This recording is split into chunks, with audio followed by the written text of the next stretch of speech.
Pronti? 1, 2, 3.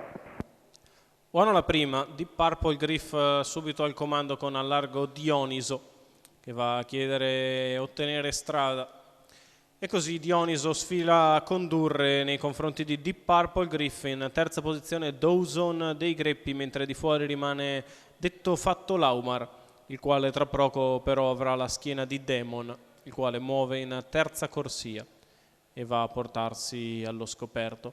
Dioniso in vantaggio, Deep Purple Griff in seconda posizione, avanza al largo Demon che si porta in scia Detto Fatto Laumar, quale precede Dirty Dancing, mentre allo steccato, cioè sempre mentre sbaglia Detto Fatto Laumar, attacca Demon Numero che va 3, deciso su Detto Dioniso, Fatto, sfrutta i squalificato. problemi sulle curve del rivale e lo fa Numero sbagliare. 5, Dioniso, squalificato. E così Demon in vantaggio con la mossa vincente di Antonio Di Nardo per passare a condurre dopo 800 metri in 1 minuto e 7 decimi. Demon è in vantaggio, di Purple Griff in seconda posizione, Demetrio avanza all'esterno, mentre terzo sotto è sempre Dawson dei Greppi. Dirty Dancing va a fare la seconda pariglia, alla retroguardia c'è Daino Toscano, chi 1,17 la metà gara, con Demon in vantaggio, Demetrio al suo esterno.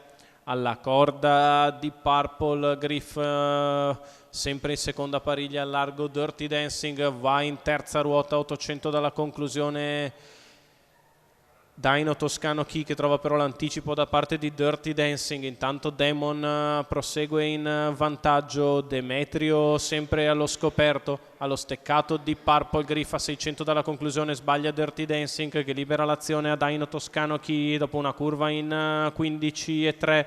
Daino Toscano che cerca di portarsi sui primi due, Demon che lascia sul posto Demetrio a 400 dalla conclusione, 2,1,5 il miglio. Demon se la deve vedere ora con Daino Toscano Chi che prova ad andarlo a prendere, sta allungando però il battistrada che guadagna 1,5 sul rivale che non riesce a scendere allo steccato. La piegata conclusiva con Demon che guadagna margine importante a Daino Toscano che con la dritta prova a riorganizzarsi, ma Demon nel finale si allunga e vince nettamente su Daino Toscano Chi, che corre bene al secondo. Al terzo posto Dawson dei Greppi a pariglie, molto probabilmente batte Demetrio. 28,5 a chiudere, 1,15,5 il ragguaglio cronometrico per Demon. Antonio Di Nardo, Gennaro Casillo per i colori del signor Nazareno Cogliani.